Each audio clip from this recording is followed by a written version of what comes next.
1st of May every year, like you said, is set aside as Workers' Day.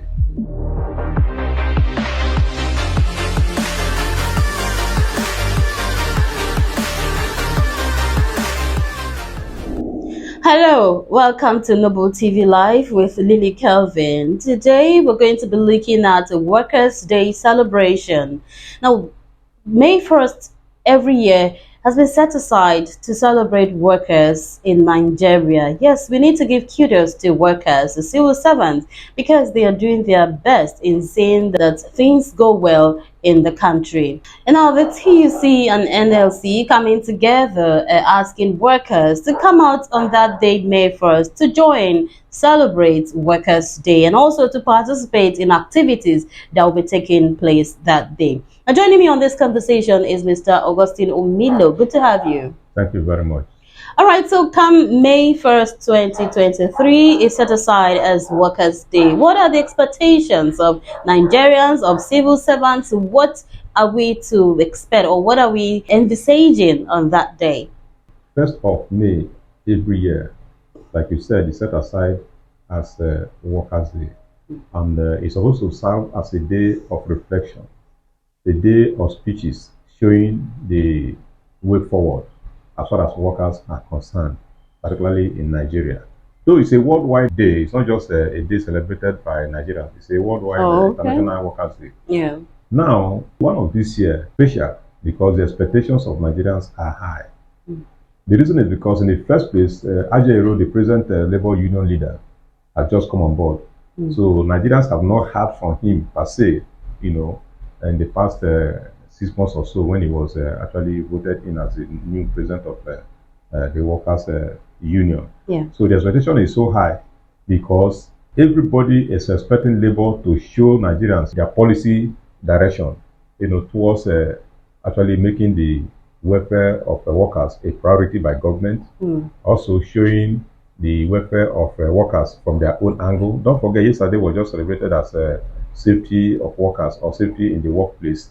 The kind of things Labour is doing along all these lines, because many people have been made to believe that the workers' union is just for the Labour to negotiate for salary increases, but there are more. So this year, many workers are looking towards the NSC to make policy statements as regards issues like price increases, workers' salary increases, the safety of workers in workplaces, and their relationship with government, and all that.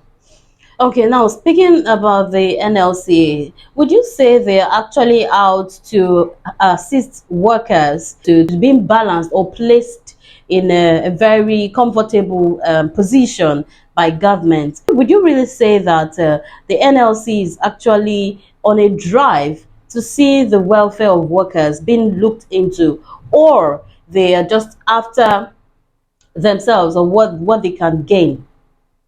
Yes. Do they really have the interest of workers at heart? Yes, they appear to have the interest of the workers. It's just that the approach normally is wrong. For instance, internationally speaking now, if you talk of unionism in places like United States of America, an organization like Labor Congress is supposed to have like a segmented policy structure. By that I mean, in the US, you have 30% income from labor or for labor set aside for insurance. You have about 40% set aside for the welfare of the workers. If the workers go on strike, you have something to fall back to. And I think you have about 20 or so percent again. But at least three, their income is divided into three. One for insurance of workers, two for the welfare of the workers, and three is set aside for the maintenance of the activities of the workforce. Okay. Now, but unfortunately, the way Nigerian Labour Congress and indeed Workers' Union in Nigeria operates is that they concentrate on deducting check-off dues for workers, then negotiate for salary increases or something. Then at the end of the day, the money they disburse from workers as check-off dues, what do they use it for? Do they use it to invest on something that can yield interest or money for workers to also enjoy in times of difficulties? That answer is not there. That is not the way it's supposed to be.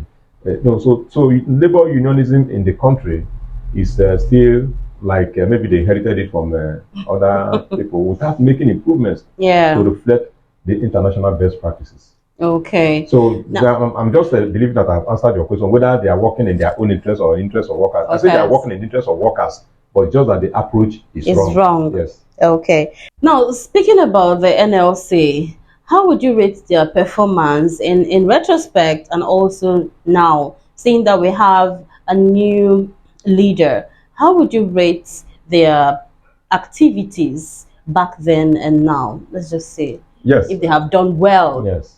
Now, to be fair to labor, what we have today now, we have intellectuals being involved in labor unionism.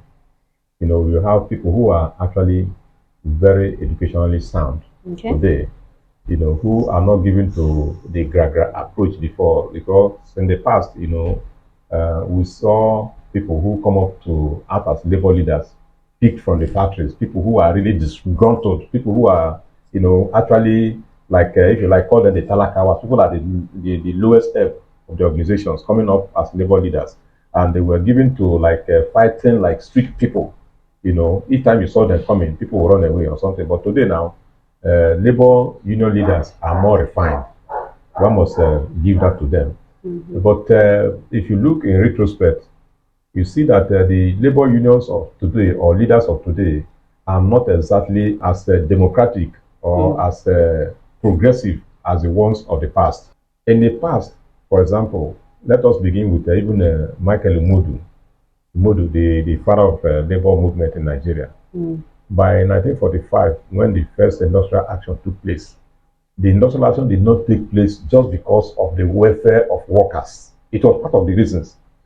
But Imodu and his men at that time were also involved in fighting for the emancipation of Nigerians from the shackles of discrimination from the white people at that time, which, in other words, helped Nigeria to get independence in 1960.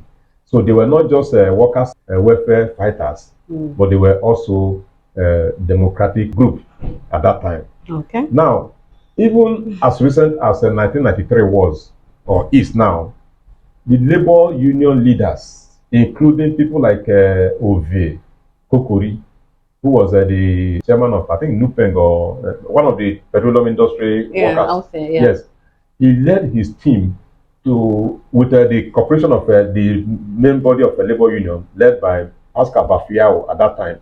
They led workers to ensure that the federal government at that level, led by Babangida, was brought to its knees, in terms of what was happening at that time. That is the democracy. So their effort towards return of a democracy is actually what gave us this democracy we have now in 1999. That is, they were not just fighting for the welfare of workers, they were also fighting for the welfare of the generality of the people, and also working for the democracy or democratization of the country at that time. Yes. So because they were powerful, they spoke. When they spoke, each time they spoke or sneezed, the federal government will actually listen and all that. But today now, the labor leaders are like an arm of the government, because even sometimes it appears as if government will call labor and say, okay, come on, go and tell them like this. Not labor coming to insist on what they want, for government to now react whatever way they should. Okay. All right, so judging by the cries of workers lately, and also the strike threat, we keep getting threats of strike because of salary increase. Do you actually think that workers will come out en masse to grace the occasion on Workers' Day on May 1st? Do you think so? Do you actually see the picture that workers are going to actually grace that occasion? No, they may not. They may not. There may be apathy. Yeah. Apathy. Turnout on that day. People may not be so interested in coming out because of what labor has turned itself to be. Yes, but one expects that maybe on that day, after listening to Ajero and his men, workers will begin to breathe a sigh of relief. I say this because that day may be a day that opportunity has brought from labor to actually convince workers that they are thinking along their welfare. Direction. Yeah. Okay. All right. Thank you so much, Mr. Augustine Omilo. You have actually spoken well on behalf of the workers, I would say. You have spoken well. Well, workers, we celebrate you, even if the world doesn't celebrate you, even if government doesn't celebrate you, or you feel there are some things or some areas that government needs to touch. Let's just keep our body, spirit, and soul together and our fingers crossed that all is going to be well. So, if I were you, I'll celebrate myself and don't let anybody look down on you. This is Noble TV Live. Do not forget to subscribe, share, like, and also comment. I am Lily Calvin.